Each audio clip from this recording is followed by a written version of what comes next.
हाय, नमस्कार. मी सुनीता. तुमचं सगळ्यांचं आपल्या आणखीन एका नवीन व्हिडिओमध्ये अगदी मनापासून स्वागत करते.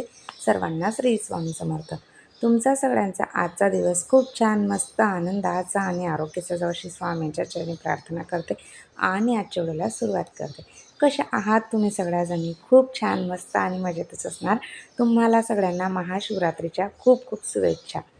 तर महाशिवरात्रीला आपल्याकडून जेवढं शक्य होईल तेवढं आपण नामस्मरण केलं पाहिजे किंवा वाचन वगैरे केलं पाहिजे. आणि जर वाचन शक्य नसेल तर नुसतं आपण ओम नमः शिवाय, ओम नमः शिवाय, ओम नमः शिवाय, श्री शिवाय नमस्तुभ्यं या मंत्राचा जप केला तरीही चालतो किंवा महामृत्युंजय मंत्राचा जप केला तरीही चालतो. तर आणि ते जर नाही आपल्याकडून शक्य झालं तरी मोबाईलला लावून द्या आणि आपली कामं करत राहा. म्हणजेच कळत नकळतही शंकराचं जरी नामस्मरण होत गेलं आपल्याकडून तरीही भोळा शंकर प्रसन्न होतोच आपल्याला.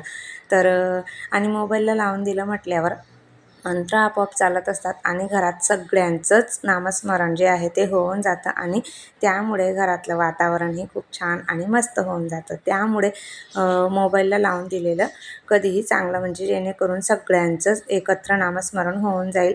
आणि जर तुमच्याकडे वेळ असेल तर शक्य असल्यास तुमच्याकडे पुरेसा वेळ असेल तर आजच्या दिवशी आपण आपल्या घरामध्ये शिवलीला अमृत हा ग्रंथ असतोच. तर शिवलीला अमृत ग्रंथाचं आपण पारायण केलेलं खूप चांगलं असतं, खूप जास्त चांगलं असतं. आणि मी याआधी तुम्हाला सांगायचं विसरलीच की 7 दिवस आधी जर तुम्ही सुरुवात केली असेल म्हणजे तरीही तुमचं झालं असतं 5 दिवस, 7 दिवस, 3 दिवसाचं पारायण, असं पारायण आपण करू शकतो शिवलीला अमृताचं. किंवा 21 दिवसाचं केलं तरीही चालतं. तर आधी सुरुवात केलेली असली तरीही चालली असती, पण आता यानंतरही तुम्ही करू शकतात. जर अर्ध आज शक्य असेल, अर्ध उद्या, तरीही तुम्ही करू शकतात शिवलीला अमृत ग्रंथाचं पारायण. मी तर महाशिवरात्रीला पूर्ण ग्रंथाचं 1च दिवसाचं माझं पारायण असतं आणि रात्री मी सुरुवात करते. सकाळी 10पर्यंत माझं ते कंप्लीट होऊन जातं, म्हणजे जोपर्यंत मुलांचं सगळं व्यवस्थित आवरून होत नाही तोपर्यंत. ती ज्या वेळेस लहान होत्या दोघी तेव्हापासून मी अगदी हे व्रत करत आहे. म्हणजे जेव्हापासून मी अगदी रेंटने राहायची ना तेव्हापासून मी शिवलीला अमृत ग्रंथाचं पारायण करत असल्यामुळे मला ती रात्रीच सवय झालेली आहे की ह्या झोपलेल्या असल्या म्हणजे माझं व्यवस्थित छान पारायण पार पडेल शिवलीला अमृत ग्रंथाचं. कारण परत मग मुलं लहान असले की ते उठतात आणि मग मध्ये डिस्टर्ब होतो पारायणातून, मध्येच आपल्याला उठावं लागतं. त्यामुळे मग मी रात्रीच व्यवस्थित छान फ्रेश वगैरे झाल्यानंतर लगेच आपले पारायणाला सुरुवात करत होती. संपूर्ण साहित्य एक दिवस आणून ठेवल्यानंतर आणि मग ते पारायणाला सुरुवात केली की दुसऱ्या दिवशी 10पर्यंत म्हणजे आपलं जे काही मुलांचं आवरायचं आहे तोपर्यंत माझं पारायण अगदी आरामात होऊन जात होतं. संपूर्ण अध्यायांचं, पूर्ण शिवलीला अमृतांचं पारायण ज्यांना शक्य नाही ना तर त्यांनी एक अध्यायाचं पारायण जरी केलं ना तरीसुद्धा चालतं.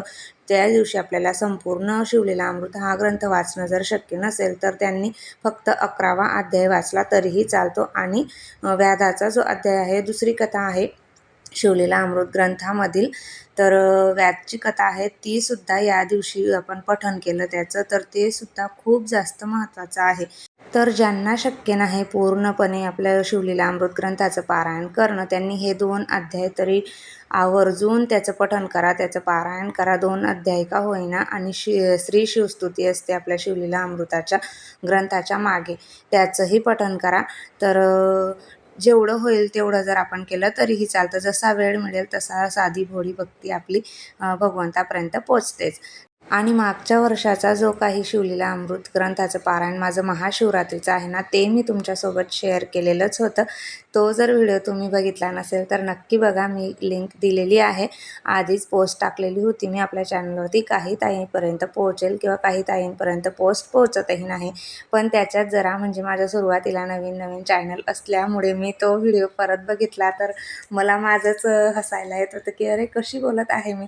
सुरुवातीला आपल्याला ज्यावेळेस आपण नवीन चॅनल वगैरे ओपन करतो त्यावेळेस आपल्याला सवय नसते काही गोष्टींची की कसं बोलण्याचं वगैरे म्हणा. जो व्हिडिओ आता मला व्हॉइस ओव्हर करण्यासाठी अर्धा ते 1 तास लागेल त्यावेळेस माझा पूर्ण दिवस जात होता आणि एवढी प्रॅक्टिस मला करावी लागत होती. हे काही नवीन गोष्ट नाही आहे. जे नवीन चॅनल ओपन करतात त्यांच्यासाठी ते तसंच असतं. तर तसंच काहीसं झालेलं होतं. पण मग जसं असेल तसं मी जे काही होतं ते माझ्या मनातलं तुम्हाला सांगायचा प्रयत्न केलेला आहे. आणि तुम्हाला जर बघायचा असेल व्हिडिओ तर आपल्या चॅनलवरती आहे, तुम्ही बघू शकतात. महाशिवरात्रीच्या सेवा मी कुठल्या कुठल्या केलेल्या होत्या, म्हणजे शिवलीला अमृत ग्रंथाचंच पारायण केलेलं होतं. आणि काही जणींजवळ देवपूजेसाठी खूप सारा वेळ असतो किंवा त्या काढतातही वेळ. वेळ तर कोणाजवळच नसतो. वेळ काढावा लागतो कधीही म्हणायला गेलं तर. कुठलंही कार्य करायला म्हणा, कुठलंही काम करायला म्हणा, अगदी देवाची भक्ती जरी करायची म्हटली तरीसुद्धा आपल्या वेळातून वेळ काढणं खूप जास्त महत्त्वाचं आहे आणि तेवढा वेळ आपण भगवंताला देणं हेही खूप जास्त महत्त्वाचं आहे. तर ज्यांना शिवलीला अमृत ग्रंथासोबत आपण रुद्राभिषेकही करू शकतो. आपल्या जे नित्यसेवेचं पुस्तक आहे ना, केंद्रामध्ये भेटतं किंवा तुमच्याकडे असेलच, तुम्ही जर केंद्रामध्ये जात असाल तर. तर त्याच्यातही दिलेलं आहे संपूर्ण.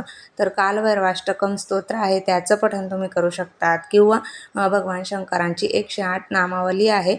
तर बेलपत्र अर्पण करताना आपण त्या मंत्रांचं पठण करू शकतात किंवा ज्यांना वाचन शक्य नाही त्यांनी नुसता मंत्र जाप केला महामृत्युंजयाचा किंवा आपल्या ओम नमः शिवायचा तरीही चालतो. तर अशा ज्या काही सेवा आहेत त्या करायच्या. रुद्राभिषेकाच्या वेळी जर आपल्याकडे एखादा तांब्या असेल जी आपण महादेवाच्या पिंडीवरती लावून त्याच्याने आपोआप अभिषेक जो आहे महादेवांचा होऊ शकतो. दूध, पाणी, दही, पंचामृत याच्याने ते शक्य असेल तर तसं लावून द्यायचं. मोबाईलला लावून केलं तरीही चालतं. कळत नकळत जसं होईल तसं आपण नामस्मरण केलेलं कधीही चांगलंच असतं. तर आणि ज्यांना हे सगळं काही सेवा करणंही शक्य नाही तरी आपल्या जवळपास महादेवांचे मंदिर असेलच एखादं, तिथं जाऊन महादेवांना फक्त 1 लोटा पाणीही आपण वाहून आलो तरीही खूप छान आहे आपल्यासाठी. तर अशा बऱ्याचशा ज्या काही सेवा आहेत त्या आपण करू शकतो. आणि महाशिवरात्रीच्या दिवशी तर खूप जास्त महत्त्वाचं आहे.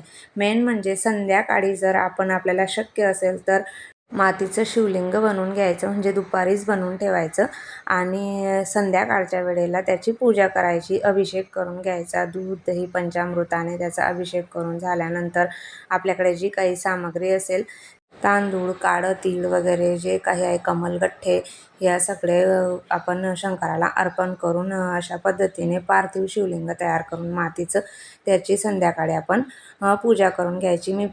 मी बऱ्याच वेळेला तुमच्यासोबत शेअर केलेलं आहे की शिवरात्रीच्या दिवशी जेव्हा आम्ही मातीचं शिवलिंग तयार करतो, पार्थिव शिवलिंग, आमच्या घरी तर माझ्या वेदूलाच जास्त आवडतं ते पिंड बनवायला महादेवांची.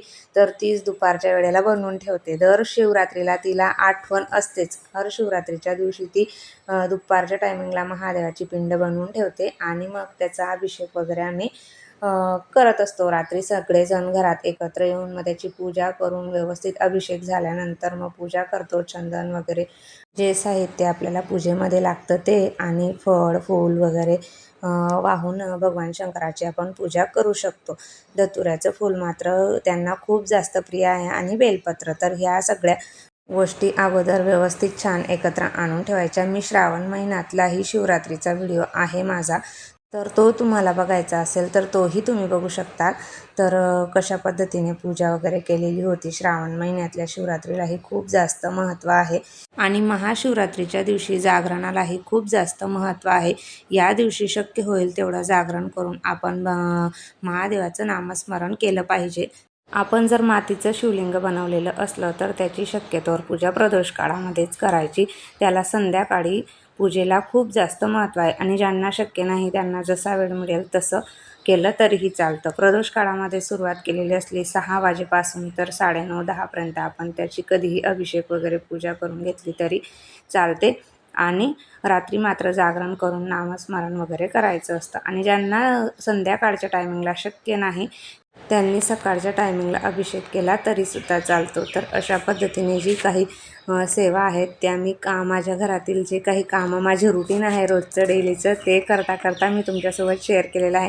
कारण म्हटलं असंच बसून तुमच्याशी बोलण्यापेक्षा आणि तुम्हालाही बोर होण्यापेक्षा जी काही रुटीन आहे माझं ते दाखवत तुमच्यासोबत जे सेवा आहेत त्या तुम्हाला दाखवूयात आणि जे काही महाशिवरात्रीचे शेअर करायचं आहे ते सांगूयात. म्हणून मग मी घरातलं जे काही माझं डेलीचं रुटीन आहे ना ते करताच मी ज्या काही सेवा आहेत त्या तुमच्यापर्यंत माझ्या मनातील ज्या भावना आहेत त्या पोहोचवण्याचा प्रयत्न केलेला आहे. तर चला ताईंनो, तुमच्यासोबत गप्पा मारताच जी काही सकाळची कामं होती ती झालेली आहे. नाश्ता वगैरे झालेला आहे सकाळचा. मी आज पोहेच केलेले होते नाश्त्यामध्ये आणि त्यानंतर मग आपलं किचन वगैरे क्लीन करून घेतलेलं आहे. कारण दूध वगैरे उतू गेलेलं असल्यामुळे आणि नाश्त्यानंतरही किचनवरती खूप सारा पसाराही होऊन जातो. तर त्यासाठी मग आधी पूर्ण किचन क्लीन करून घेतलं जेणेकरून स्वयंपाक करताना तिथे चांगलं वाटेल.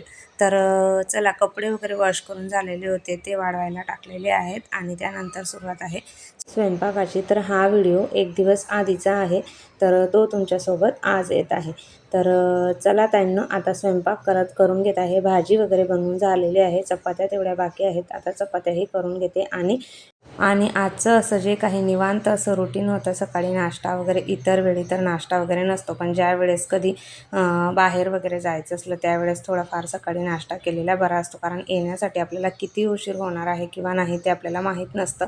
त्यामुळे मग सकाळचा नाश्ता वगैरे आणि स्वयंपाक जो काही आहे ते सकाळचं मी तुमच्यासोबत शेअर केलेलं आहेच. तर चला ताईंनो, आजच्या ज्या काही सेवा सांगितल्या आहेत मी महाशिवरात्रीच्या, कसा वाटला व्हिडिओ ते कमेंट करून नक्की सांगा. नेहमीप्रमाणे तुम्हाला व्हिडिओ आवडला असेल तर व्हिडिओला लाईक करा, शेअर करा, कमेंट करा. पहिल्यांदा बघत असाल तर प्लीज आपल्या चॅनलला सबस्क्राईब करा आणि आपले असेच रोज येणारे नवनवीन व्हिडिओ बघत राहा. भेटूया आपण उद्याच्या अशा छान आणि इंटरेस्टिंग व्हिडिओसोबत. तोपर्यंत सर्वांना बाय आणि सर्वांना श्री स्वामी समर्थ.